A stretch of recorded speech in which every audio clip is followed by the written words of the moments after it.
All right, all my people, can I get a hello? It's your boy Seek. I'm representing the Hello Effect podcast. Also the Worldwide Fleet DJs. Also DigiWax. The only place to be if you're trying to be seen and heard is live at the Penthouse for New Music Wednesdays. Who I got the pleasure sitting next to right now? City the Great, the Bar Lord. All right, the bar, talk it talk. All right, yeah. For anybody that's not familiar with your face, let them know where you from. I'm from East New York, Brooklyn. You know what I mean? City the Great. I'm the protege, the legendary Special Ed and Cool Rock Ski. You know what I'm saying? All right, that's what's up. I mean, it's a pleasure to meet you. So what brings you out to New Music Wednesdays? Right now, you know, I just recently dropped the album, The Syllabus. Okay. You know what I mean? It's a masterclass in the art of lyricism. You know what I'm saying? And got some features on there, you know what I mean? So we just pushing this for the culture, you know what I mean? I love that, man. So I'm going to get right into it, man. Name one thing that you currently love about today's hip-hop. I'm talking about Live 2026. And name one thing that you miss about it. Let's talk. Today's hip-hop, one thing I love is, like I always tell people, hip-hop, the culture is great. We're doing wonderful. Okay. You know what I mean? Don't get it confused with what's going on with the music in the industry. Yep. You know what I mean? Like today, we got museums and schools for hip-hop. You know what I'm saying? It's a fact. Word up. So what you miss about it, though? Now, that's more on the music side. What I miss is, you know, music just having some, like, soul to it. You know what I mean? Like, some authentic shit. Like, you know what I'm saying? Like, we're not getting nothing authentic right now. All right. So what still fuels your fire, though? You know what I mean? To continue to want to do it, though. Because obviously, I could just tell, yeah, this is my time, me for the first time. You don't seem like you're doing it for the money. You're doing it for the culture. So yeah, break it down for the people. Yeah, so, you know, for me, hip-hop means more to me than just some music. You know what I mean? For me, you know, as a young kid growing up, lost both my parents and going through things, I didn't have a way to process emotion and things like that.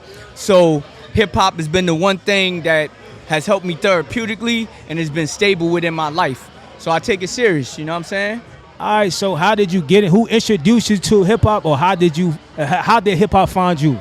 So, you know, we grew up around it, you know what I mean? It's everywhere, but my older cousin Andre is who put me on to it, you know what I'm saying? Like, as far as, like, listening. And I think the first joint he let me hear was some NWA, you know what I mean? Yeah. Ice Cube and all this, so I was like, yo, it sound wild. So it was at that point that kind of made me pick up my pen. I was 9 years old at the time, you know what I mean? And then, you know, of course, the Nas's and stuff like that, you know what I mean? So that's what's playing, like, currently right now on your playlist? Like Nas, you don't listen to anybody new? Right now? Oh, nah, as far as now? Yeah, playlist? Yeah. Cause you said I listen to a lot of independent artists. Like, I don't, you know what I'm saying? Like, if we talking industry, like the J. Cole's and Kendrick's and people with substance, Benny the Butchers, like, yeah, that's on that playlist. But mainly, I listen to independent artists. There's Kid Vicious, who's Royce the 5'9's brother. James Taylor, he's from the Bronx. Whispers, he's from the Bronx. I mean, it's a long list. You know what I mean? All right, so let's talk about that project. Like, what inspired that project? Well, it's been 4 years in the making. You know what I'm saying? And I feel like the people are in a weird space where it's a divide in hip-hop, like between the pioneers and, you know, what's present. Mm-hmm. So my thing was to, like, kind of bridge the gap. You know what I'm saying? Like, with me having the honor of working with the legends and everything else, you know what I mean? I just tried to bring forth the history and to show that lyricism still matter. You know what I mean? All right, so why take 4 years, though, if you don't mind me asking? It had to be right. You know what I'm saying? I was experiencing life. Every time I thought it was where it should be, it wasn't there. And the beauty about being independent, I'm not rushing for nobody. You know what I'm saying? They're going to get it on the time when I feel like it's ready. You know what I mean? So do you go to somebody else other than yourself and like, yo, what you think about this? Yeah. Yeah. Who that person, if you don't mind me? I got a whole listening team, like, you know what I mean? Mainly my wife, because she mad critical. She wild with it. Like, nah, that's trash. You need to get back in the booth. You know what I'm saying?